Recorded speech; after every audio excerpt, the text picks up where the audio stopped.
Hi hello everyone, welcome to our channel. నెల్లూరులోని బారా షాహీద్ దర్గాలో జరుగుతున్న రొట్టెల పండుగకు జనం తండోపతండాలుగా వస్తూ ఉంటారు. ప్రతి సంవత్సరం 5 రోజుల పాటు జరిగే ఈ పండుగను స్వర్ణాల చెరువు వద్ద జరుపుతారు. స్వర్ణాల చెరువులో స్నానం చేసి రొట్టెలు పంచుకొని దర్గాను సందర్శిస్తారు.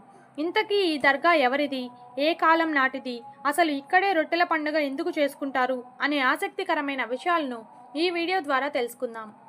దాదాపు 1200 సంవత్సరాల క్రితం ఇస్లాం మత ప్రచారం కోసం సౌదీ నుంచి, మక్కా షరీఫ్ నుంచి 12 మంది తురక్మాన్లు అనబడే వీరులు సంచరిస్తూ భారతదేశానికి వస్తారు.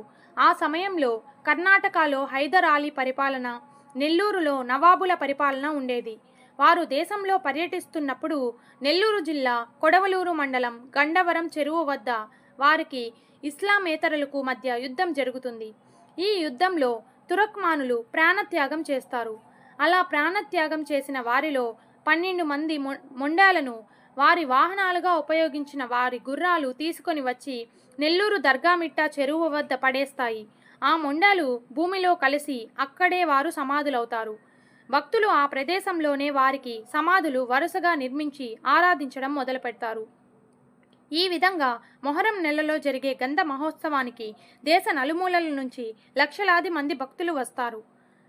ఈ మొహరం పర్వదినాలలోనే హిందూ మరియు ముస్లింలు కలిసి నెల్లూరు చెరువు దగ్గర బారా షాహీద్ దర్గా వద్ద వివిధ కోరికలు కోరుతూ నెరవేరిన కోరికల కోసం మొక్కులు తీర్చుకుంటూ రొట్టెలను ఇచ్చిపుచ్చుకుంటూ రొట్టెల పండుగను అంగరంగ వైభవంగా జరుపుకుంటారు.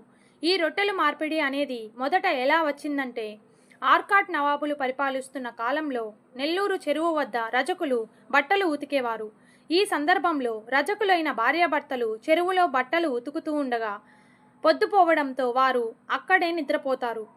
రజకుని భార్యకు అక్కడ సమాధులైన బారా షాహీద్లు కలలోకి వచ్చి, ఆర్కాట్ నవాబుల భార్య అనారోగ్యంతో ఉంది, బాధపడుతూ ఉంది, సమాధుల పక్కన ఉన్న మట్టి తీసుకుని వెళ్ళి ఆమె నుదుటిపైన రాస్తే కోలుకుంటుంది అని చెప్తారు.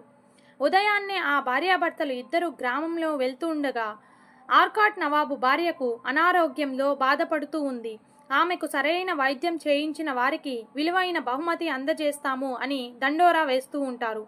ఈ విషయాన్ని తెలుసుకున్న రజకుడు తన భార్యకు కలలో వచ్చిన విషయాన్ని నవాబు ఆస్థానంలో ఉన్న వారికి వివరిస్తాడు. దీంతో రాజు తన అనుచరులను నెల్లూరు చెరువు వద్దకు పంపి అక్కడ మట్టిని తెప్పించి రాజు భార్య నుదుటిపైన పూస్తారు. వెంటనే ఆమె ఆరోగ్యం కుదుటపడుతుంది. దీంతో ఆ రాజుకు పట్టలేనంత సంతోషంతో తన భార్యతో కలిసి నెల్లూరు చెరువు సమీపంలో సమాధుల వద్దకు వచ్చి బారా షాహీద్లకు ప్రార్థనలు చేసి తమ వెంట తెచ్చుకున్న రొట్టెలలో కొన్నింటిని అక్కడ వారికి పంచుతారు. అలా అప్పటి నుంచి ఈ రోజు వరకు ఆ ఆనవాయితీ ప్రకారమే రొట్టెల మార్పు అనేది జరుగుతూ ఉంది.